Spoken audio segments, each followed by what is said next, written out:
बिस्मिल्लाहिर्रहमानिर्रहीम, अस्सलाम वालेकुम। मैं हूं मोहम्मद जुनैद हलीम। नाज़रीन, उम्मीद है आप सब खैरियत से होंगे। सबसे पहले तो इस वीडियो का बाकायदा आगाज़ करें तमाम फ़र्जंदान इस्लाम को जिन्होंने हज की सादत हासिल की, उन्हें हज की बहुत बहुत मुबारक हो। और जिन ममालिक में ईद उल अज़हा मनाई जा रही है उन तमाम ममालिक में रहने वाले मुसलमानों को ईद उल अज़हा की बहुत बहुत मुबारक हो। अल्लाह ताला सबकी कुर्बानियों को कबूल व मंजूर फरमाए, सबकी इबादत को कबूल व मंजूर फरमाए। इस मौके पर ख़ास तौर पर गज़ा के फ़लस्तीन के बहन भाइयों को अपनी दुआओं में ख़ास तौर पर याद रखिएगा। नाज़रीन, आज की स्टोरीज़ की अगर बात की जाए तो बहुत ही धमाकेदार, बहुत ही अहम और दिलचस्प खबरें हमारे तक पहुंची हैं, वो अब आपके साथ शेयर करने वाले हैं। कुछ सबसे पहले तो ये डेवलपमेंट है कि वज़ीर आज़म शहबाज शरीफ ईद के मौके पर, उनके साथ फील्ड मार्शल आसिम मुनीर साहब भी हैं, ईद मनाने के लिए वफ्द के हमरा। कुछ उसमें वफाकी वज़रा भी हैं, काबीना के अरकान भी हैं। MBS की मोहम्मद बिन सलमान के सऊदी कॉन्फ्रेंस के इन्विटेशन के ऊपर सऊदी अरब पहुँचे हैं और वहाँ पर उम्रे की सादत हासिल की है। आज का दिन वहीं गुजारेंगे और फिर रात की उनकी वापसी मुतवक्किल है। तो कितनी अहम ये टाइमिंग है, इस पर बात करेंगे। फिर बात करेंगे, एक बड़ा दावा सामने आया, पाकिस्तानी सीनियर सहाफ़ी हैं शहजाद इकबाल साहब, उनकी तरफ से ये राज अफशा किया गया है। और ये सवाल सबके ज़हनों में आखिर गर्दिश कर रहा था कि वो तमाम पायलट्स जिन्हें पाकिस्तान हिट करने का दावा कर रहा है, उसमें 4 राफेल हैं, एक SU है, एक MiG है, एक बगैर पायलट का तैयार है, लेकिन जिसमें पायलट्स मौजूद थे, जिन फाइटर जेट्स में, जंगी तैयारों में पायलट्स मौजूद थे, वो पायलट्स कहाँ गए? उनके तैयारे तो तबाह हो गए। तो उसका जवाब शहजाद इकबाल ने दिया और उसका जवाब बहुत ही दिलचस्प है।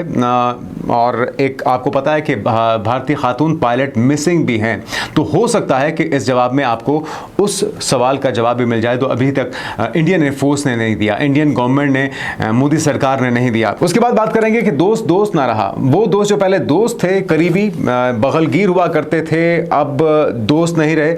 और वो दुश्मन जो कभी दुश्मन हुआ करते थे, अब दोस्त बनने जा रहे हैं। ये क्या हो रहा है? ये ड्रामाई तब्दीलियां कैसे हो रही हैं, कहां कहां हो रही हैं, इसका भी जायजा लेंगे। और आखिर में आपको बताएंगे कि भारत के कौन से 12 शहर हैं जो पाकिस्तान के निशाने पर आने जा रहे हैं, उसकी वजूहात क्या है, ऐसा क्या करने जा रहा है पाकिस्तान को ऐसा क्या मिलने जा रहा है। तो एक एक करके अनफोल्ड करते हैं तमाम स्टोरीज। नाज़रीन, सबसे पहले आपके सामने खबर रखते हैं वज़ीर आज़म की और फील्ड मार्शल आसिम मुनीर की, जो कि लगभग 1 से 2 रोज़ के दौरे पर सऊदी अरब पहुंचे हैं। वज़ीर आज़म शहबाज शरीफ, फील्ड मार्शल सैयद आसिम मुनीर और पाकिस्तानी वफ़द ने सऊदी अरब के दौरे के दौरान गुज़श्ता शब उम्रे की सादत भी हासिल की है। और पाकिस्तानी वफ़द के लिए खाना काबा का खुसूसी तौर पे जो दरवाज़ा है वो खोला गया, उन्हें वहाँ की ज़ियारत करवाई गई है, वहाँ पे नवाफिल पढ़ने की जो सादत है उन्हें नसीब हुई है। बड़ी बात है, बड़ी सादत की बात है। अल्लाह ताला हर मुसलमान को ये सादत नसीब फरमाए। और जो रिपोर्ट हो रहा है नाज़रीन, वज़ीर आज़म और फील्ड मार्शल ने वफ़द के हमरा खाना काबा में नवाफिल अदा किए हैं। ऑपरेशन बुनियादुल मरसूस की अजीम फतह पर अल्लाह का शुक्र वहाँ पर अदा किया गया। पाकिस्तानी वफ़द ने माशी मैदान और अवामी फलाह के लिए किए गए हालिया कामयाब इक़दाम पर अल्लाह का शुक्र अदा किया है। वफ़द ने मुल्क की तरक्की खुशहाली के साथ उम्मत मुस्लिमा बिलखुसूस जुल्म और जबर का शिकार कश्मीरी और फ़लस्तीनी मुसलमान बहन भाइयों के लिए भी खुसूसी दुआएं की हैं, जो कि हम सबको करनी चाहिए। इन तमाम बहन भाइयों को हमें अपनी दुआओं का हिस्सा बनाना चाहिए और पता नहीं अल्लाह ताला किसकी दुआ कबूल कर ले। इस मौके पर नाज़रीन नायब वज़ीर आज़म इसाक डार थे, वज़ीर दाखिला मोहसिन नकवी, वज़ीर इत्तलात और नशरियात अता तारड़ भी वज़ीर आज़म के हमरा हैं। और वाज़ेह है कि वज़ीर आज़म Shehbaz Sharif, army chief field marshal Asim Munir, वफाकी वज़रा पर मुश्तमिल पाकिस्तानी वफ़द गुज़श्ता रोज़ सऊदी अरब पहुँचा था।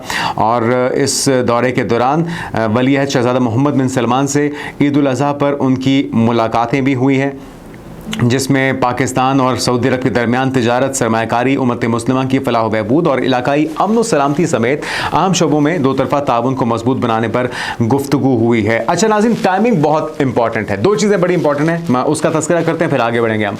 एक तो ये कि ये जो इन्विटेशन है ये आया था MBS की तरफ से, सऊदी कॉन्फ्रेंस की तरफ से इन्वाइट किया गया। ये हम खुद से वहाँ पर नहीं गए क्योंकि टाइमिंग ऐसी है, ईद से 1 रोज़ पहले आप यकीनी तौर पर इतना जल्दबाजी में तो दौरा खुद से नहीं कर सकते। तो खुसूसी तौर पे MBS ने इनवाइट किया था, जिसमें हमारे फील्ड मार्शल आसिम मुनीर भी थे और वज़ीर आज़म भी थे और काबीना के अरकान भी थे। तो ये पूरा वफ़द उनकी इन्विटेशन के ऊपर, उनकी दावत पर वहाँ पर गया है। दूसरा, आपके इल्म है कि जो पाक भारत कशीदगी थी हालिया, उसके अंदर सऊदी अरब का बहुत अहम रोल था। उनके फॉरेन मिनिस्टर ने ना सिर्फ भारत का दौरा किया था बल्कि पाकिस्तान का दौरा किया था, कूल डाउन करने को और जो दोनों ममालिक के दरमियान कशीदगी थी उसे ठंडा करने में सऊदी अरब ने बड़ा अहम रोल अदा किया। तो इस मौके पे जिस तरह पाकिस्तान ने दीगर दोस्त ममालिक जो पाकिस्तान के साथ खड़े रहे उनका वहाँ पे जाके शुक्रिया अदा किया, तो सऊदी अरब रह गया था। तो अब सऊदी अरब से क्राउन प्रिंस से भी उनकी ऑफिशियल मुलाकात हो गई। तो आइंदा की हिकमत अमली क्या होगी, क्या मुमकिनात हैं, उस पर भी तबादला ख्याल किया गया। तो ये एक अहम मौके पर एक अहम दौरा हो गया और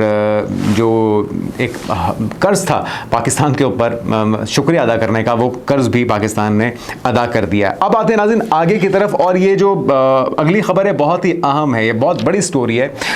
और एक सीनियर सहाफ़ी हैं शहजाद इकबाल, पाकिस्तान के एक अहम नशियाती इदारे जियो न्यूज़ के साथ वाबस्ता हैं, प्राइम टाइम में शो करते हैं। एक पॉडकास्ट के अंदर उन्होंने ये दावा किया है, उनसे पूछा गया कि वो सारे पायलट्स जो कि उन जंगी तैयारों में, इन फाइटर जेट्स में मौजूद थे जिन्हें पाकिस्तान ने हिट किया और हिट करने का दावा भी किया, अब तो एतराफ़ भी सामने आ रहा है उनके अपने ऑफिशियल्स की तरफ से, जनरल्स की तरफ से, तो वो पायलट्स कहाँ गए। तो उस पर उन्होंने कहा कि पाकिस्तान एयरफोर्स के जो बावसूख ज़राए हैं, जो रिस्पॉन्सिबल ऑफिशल्स हैं, उनकी तरफ से जो चीज़ उन्होंने कोट की है वो वर्ड टू वर्ड हम आपके साथ शेयर कर देते हैं, क्योंकि ख़बर बड़ी हसास नौयत की होती है, मालूमात बड़ी हसास नौयत की होती हैं, तो इसमें कयास आराइयाँ या अंदाजे नहीं लगाए जा सकते, क्योंकि हम गोदी मीडिया तो है नहीं जो हम झूठी और सच्ची खबरों को मिक्स करके आपके साथ शेयर करें। तो सच्ची खबर नाज़रीन जो हम तक पहुंची है वो ये है कि शहजाद इकबाल का जो दावा है उसके मुताबिक भारत के तबाह होने वाले तैयारों के 2 पायलट्स की मौत हो गई है। ये उन्होंने बड़ी ही जिम्मेदारी के साथ बताया कि 2 ऐसे फाइटर जेट्स थे जिसको पाकिस्तान ने हिट किया और उन 2 पायलट्स की मौत वाक़ हो गई है, जबकि 3 ज़ख्मी हैं जो कि ज़ेरे इलाज हैं। अच्छा, स्क्वाड्रन लीडर शिवानगी सिंह जो कि मिसिंग हैं, उनसे मुतल्लिक कई बार हम सवालात उठा चुके हैं, उनसे मुतल्लिक झूठी खबरें जो फैलाई जा रही हैं वो भी हम आपके साथ शेयर करते रहते हैं।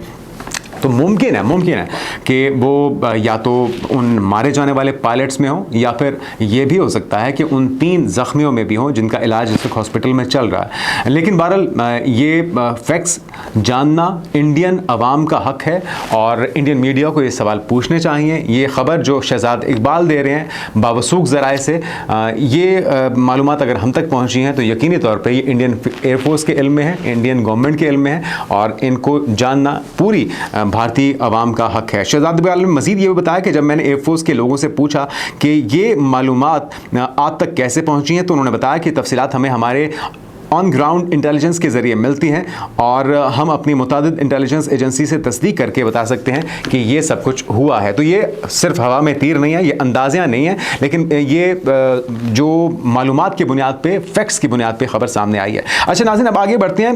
वो माजी के 2 जो बड़े करीब हुआ करते थे फ़ैसले साजी के अंदर, हुकूमत बनाने तोड़ने में बड़ा अहम रोल था। कम अज़ कम इलॉन मस्क तो ये दावा करते हैं कि डोनाल्ड ट्रंप की हुकूमत बनाने में एक्स का और उनका हाथ है। लेकिन अब ये जो दोस्ती है ये सिर्फ इख्तिलाफात नहीं बल्कि हो सकता है आने वाले वक्त में दुश्मनी में बदल जाए और बहुत ही ये लीथल एक कॉन्फ्लिक्ट हो सकता है दोनों शख्सियात के दरमियान में, क्योंकि एक दुनिया की अमीर तरीन शख्सियत है, इलॉन मस्क की हम बात कर रहे हैं, और दूसरे दुनिया की सुपर पावर यानी कि अमेरिका के प्रेसिडेंट हैं। तो अगर ये लड़ाई शिद्दत इख्तियार करती है जो अभी तक सिर्फ बयानात की हद तक है, तो आने वाले दिनों में बहुत से इसके पहलू सामने आ सकते हैं। हुआ क्या है जनाब, वो आपके सामने रख देते हैं। अच्छा, कुछ दुश्मनियां थी, कुछ फासले थे, वो भी अब सिमट की दोस्तियों में बदल रहे हैं। कुछ नए राब्ते हुए हैं, यानी कि ट्रंप का राब्ता हुआ है चीनी सदर के साथ और रशियन प्रेसिडेंट के साथ, पुतिन के साथ भी राब्ता हुआ है। उसकी भी कुछ तफसीलात शेयर करेंगे, लेकिन अहम जो खबर है वो आपके साथ पहले शेयर कर देते हैं। ट्रंप और इलॉन मस्क के दरमियान दोस्ती दुश्मनी में बदल गई। इलॉन मस्क ने अमेरिकी सदर डोनाल्ड ट्रंप का नाम बच्चों के साथ जिनसी जराइम में मुलविस जेफरी एप्स्टेन के साथ जोड़ दिया है। मस्क ने ट्रंप के मौके से इम्पीचमेंट की हिमायत भी कर दी है। जवाबन ट्रंप ने इलॉन मस्क को मनशियात का आदी करार दिया और उनकी कंपनियों के साथ सरकारी मुआहदे खत्म करने की धमकी दे डाली है। अब बात धमकियों तक आ गई है, ये बहुत मामला संजीदा होता दिखाई दे रहा है। ट्रंप का रद्द-ए-अमल और गुस्सा भी सामने आया, उन्होंने भी इजहार किया है इसका। ओवल ऑफिस में जर्मन चांसलर के साथ उनकी गुज़श्ता रोज़ मुलाकात हुई और इस मुलाकात में डोनाल्ड ट्रंप ने इलॉन मस्क पर सख्त तनकीद की है। उन्होंने सख्त तनकीद का निशाना बनाया, उन्हें कहा इलॉन और मेरे दरमियान एक शानदार ताल्लुक था, अब मालूम नहीं वो कायम रह पाएगा या नहीं। उन्होंने यानी कि शकूक को शुबहात का इजहार कर दिया है अपनी और उसकी दोस्ती के दरमियान। ट्रंप ने कहा कि वो मस्क की पॉलिसी मेगा बिल पर तनकीद से बहुत मायूस हुए हैं। बुनियादी तौर पर ये जो मसला शुरू हुआ नाज़रीन, ये इसी बिल की वजह से शुरू हुआ है, जिसकी वजह से जो ईवीज़ हैं, इलेक्ट्रिक व्हीकल्स हैं, उनके ऊपर समझ लें कि टैरिफ्स हैं या उनको पाबंदियों का सामना करना पड़ेगा। उन्हें एक तरह का जो सख्त हुकूमती पॉलिसी है उनका सामना करना पड़ेगा, जिसकी वजह से एलन मस्क नाराज़ हुए हैं। टेस्ला उनकी कंपनी है तो वो उसकी जद में आई है। एलन मस्क का जवाब भी सामने आया। एलन मस्क ने अपनी सोशल मीडिया साइट एक्स पर ट्रंप को झूठा करार दिया है। उन्होंने बिल पहले ही देख रखा था, ये दावा वो कर रहे हैं। एक वीडियो पर मस्क ने कहा कि जो भी हुआ लिखकर ट्रंप के बयान को मुस्तरद कर दिया। उन्होंने कहा कि जो भी कोई है, ये ट्रंप जो कह रहे हैं ये गलत है, मैं इसको नहीं मानता, इसको तस्लीम ही नहीं करता। एलन मस्क ने कहा कि मेरे बगैर ट्रंप इलेक्शन हार चुके होते, कितने एहसान फरामोश हैं। यानी कि आप एहसान जताने तक जब बात आ जाए तो मेरे ख्याल में इसके बाद कुछ रह नहीं जाता है। वो ये भी कह रहे हैं कि एहसान मैंने किया है और साथ में ट्रंप को एहसान फरामोश भी कह रहे हैं। तो ये दोहरा इल्ज़ाम उन्होंने लगा दिया। एलन मस्क और ट्रंप के ताल्लुकात की पस मंजर के अगर देखा जाए तो चंद दिन पहले ट्रंप ने ओवल ऑफिस में मस्क के एजाज़ में शानदार अलविदाई तकरीब मुनक्किद की थी। एलन मस्क उस मौके पर स्याह आंख के साथ आए, जिस पर उन्होंने कहा था कि उनके बेटे की वजह से हुआ है। तनाज़े की बुनियाद पॉलिसी बिल है। एलन मस्क ने ट्रंप के मौजूदा टैक्स और खराजात बिल को काबिल नफरत और मकरूह करार दिया है और एलन मस्क ने ट्रंप के मौजूदा टैक्स और खराजात बिल को मुतालबा किया कि रिपब्लिकन पार्टी इस बिल को ख़त्म करे, इसकी जगह कोई बेहतर मनसूबा लाया जाए। ट्रंप की धमकी क्या है जी? सरकारी सब्सिडीज़ वो कहते हैं मैं ख़त्म कर दूंगा। मस्क की अगर यही रविश रही, एलन मस्क की कंपनियों को दी गई अरबों डॉलर की सरकारी सब्सिडी और मुआहदे खत्म करना उनके लिए मुमकिन है। उनका कहना था कि बजट में बचत का सबसे आसान तरीका है। तो उसको डोनाल्ड ट्रंप डिफेंड कर रहे हैं, एलन मस्क उस पर तनकीद कर रहे हैं। मस्क ने धमकी दी कि वो स्पेस एक्स के ड्रैगन स्पेस क्राफ्ट को बंद करना शुरू कर देंगे और ट्रंप के बयान के बाद टेस्ला के शेयर्स 14.3% गिर गए हैं। नाज़रीन, ये एक यानी कि पहला उसका आउटकम आना शुरू हो चुका है कि टेस्ला के जो शेयर्स हैं वो ज़मीन बोस हो रहे हैं। आप मैप के अंदर ये जो ग्राफ है उसके अंदर देख सकते हैं। ये उसी तरह की ग्राफ की गिरावट है जिस तरह से पाकिस्तान ने जब गिराया था राफेल को तो उसके शेयर ज़मीन बोस हो गए थे, जेट एनसी के आसमान की बुलंदियों को छू रहे थे। तकरीबन मार्केट वैल्यू में 150 अरब डॉलर की कमी टेस्ला की अभी तक हो चुकी है। आगे देखते हैं क्या बनता है। तो एलन मस्क के संगीन इल्ज़ामात सामने आए हैं और उनके ऊपर जिस तरह से वो हैरासमेंट का, सेक्शुअल हैरासमेंट का, बच्चों के साथ जिनसी जुराम का मुर्तकिब भी करार दे रहे हैं। तो अब ये जो वार है, ये जो दोनों के दरमियान जंग है, ये बहुत आगे बढ़ती हुई दिखाई दे रही है। ट्रंप ने दावा किया कि उन्हें मालूम नहीं था कि एलन मस्क बाकायदगी से मनशियात इस्तेमाल करते हैं। उन्होंने उनके ऊपर मनशियात का इल्ज़ाम लगा दिया। अंदाज़ा कीजिए आप। साथ ही कहा कि मुझे इसकी परवाह नहीं कि एलन मस्क मेरे खिलाफ बोल रहे हैं। तो एक तरफ जिनसी ज्यादती के, बच्चों के इस्तेसाल के इल्ज़ाम, दूसरी तरफ मनशियात के इल्ज़ाम और सिर्फ इल्ज़ाम नहीं, अब शेयर्स की गिरावट और इक़दाम पे तनकीद, इलेक्शन को जितवाना और एहसान फरामोश करना, इस लेवल की बातें यहाँ तक आना शुरू हो चुकी हैं। अच्छा, जो राब्ते हुए हैं वो भी आपके साथ शेयर किए देते हैं। जो डोनाल्ड ट्रंप के साथ हुआ है पुतिन का राब्ता, उसके अंदर बुनियादी तौर पे, अच्छा साथ में इससे पहले कि हम इस तरफ आएँ, अब आपको पता है कि ट्रंप के जो हालिया बयानात हैं, चाहे वो सीज़ फायर का मामला हो, टेस्ला को अब कंपनी ना लगाने देना है, प्रोडक्शन ना करने देने का इंडिया का फैसला, वो भी आपके सामने आया। और उसके साथ आईफोन को मना करना, टिम कुक को मना करना कि जी आईफोन आपको वहाँ पर बनाने की ज़रूरत नहीं है वरना आपको टैरिफ का सामना होगा।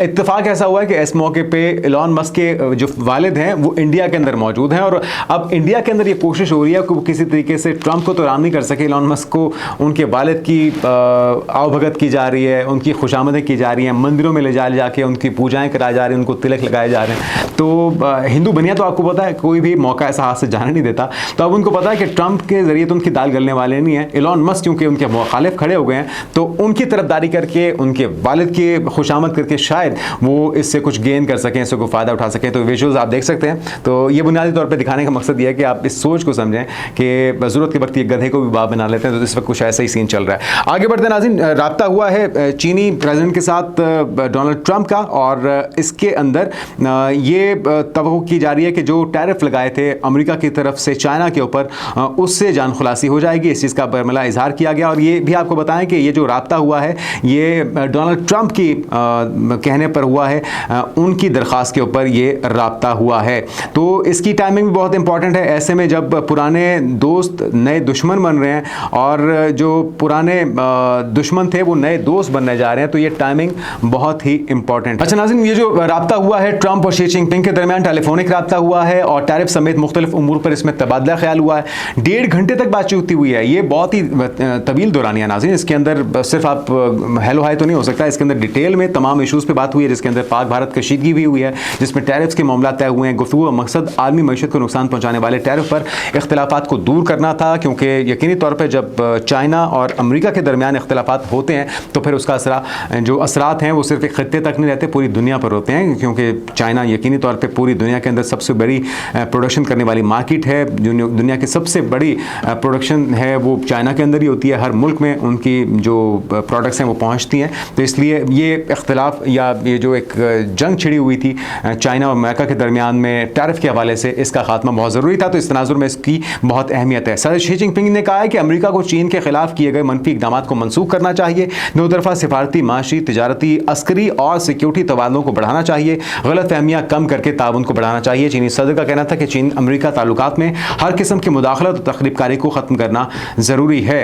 तो अब ऐसे में जब भारत की मुसलसल सुबकी हो रही है और भारत जो कि ये साबित करना चाहता था कि चाइना को काउंटर करना है तो मैं हूं ना, मेरा काम लीजिए, तो वो काम तो नहीं लिया जा सका, बल्कि अब चाइना से डायरेक्ट राब्ता शुरू हो चुका है। इसी तरह से सदर पुतिन के साथ भी अमेरिका का राब्ता हुआ है और उसकी टाइमिंग इसलिए अहम है कि अभी हालिया जो यूक्रेन ने रशिया पर अटैक किया ड्रोन्स के जरिए, अब बुनियादी तौर पर अमेरिका ये जानना चाह रहा है कि मुमकिन रद्द-ए-अमल कितना शदीद हो सकता है रशिया की तरफ से। और साथ में आपको ये भी पता है कि पाक भारत कशीदगी हुई है, उसके अंदर भी यकीनी तौर पे एक अहम रोल रहा है। रशिया से ख़रीदा गया था ये डिफेंस सिस्टम जो भारत में यूज़ हुआ S-400, पाकिस्तान ने उसको भी निशाना बनाया। जो फ्रांस के अंदर तैयार हुए तैयारे थे राफेल, उसको भी पाकिस्तान ने हिट किया।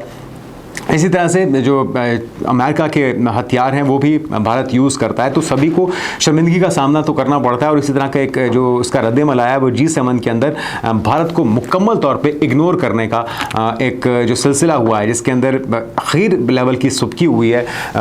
जो जयशंकर की कोशिशें थी, तो मोदी सरकार की कोशिशें थी, किसी तरीके से बुला ले कनाडा, किसी तरीके से G7 के अंदर उन्हें मदऊ कर लिया जाए, शायद वो उस फोरम को जाके यूटिलाइज़ कर सकें पाकिस्तान के खिलाफ प्रोपेगेंडा करने पर। लेकिन आपको ये भी पता है कि फॉरेन मिनिस्टर कनाडा की वो भी एक उनके जो पेरेंट्स हैं वो इंडियंस हैं। तो इस चैनल को यूज़ करते हुए कोशिश की जयशंकर ने कि शायद वो सिंपैथीज़ को जगा सकें, उनके अंदर का कोई पेट्रियाटिज़म को जगाते हुए कोई लॉबिंग को मजबूत कर सकें और उसका फ़ायदा उठा सकें। लेकिन जो अनीता आनंद साहिबा हैं उन्होंने घास नहीं डाला बिल्कुल भी जयशंकर को भी और उनकी सिफारतकारी को भी, और फाइनली उसका नतीजा ये निकला कि G7 के अंदर इंडिया को तो मदऊ नहीं किया गया।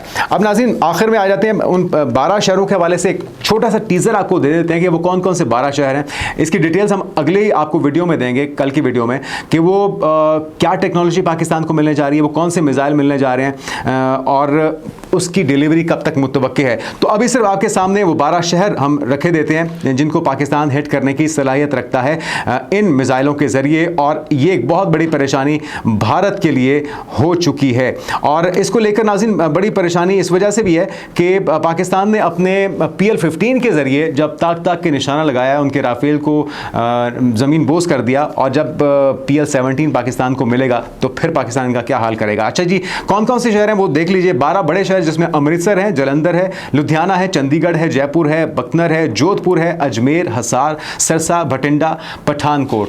तो ये वो ऐसे 12 मकामात हैं जिसे पाकिस्तान अपने PL-17 के साथ हिट करने की सलाहियत रखता है। लेकिन यकीनी तौर पे हम अपने सिख भाइयों को तो इससे मुतासर नहीं करेंगे, लेकिन भारत अगर कोई जारियत करता है तो उसे पता होना चाहिए कि उसके कितने अहम शहर पाकिस्तान के निशाने पर हैं।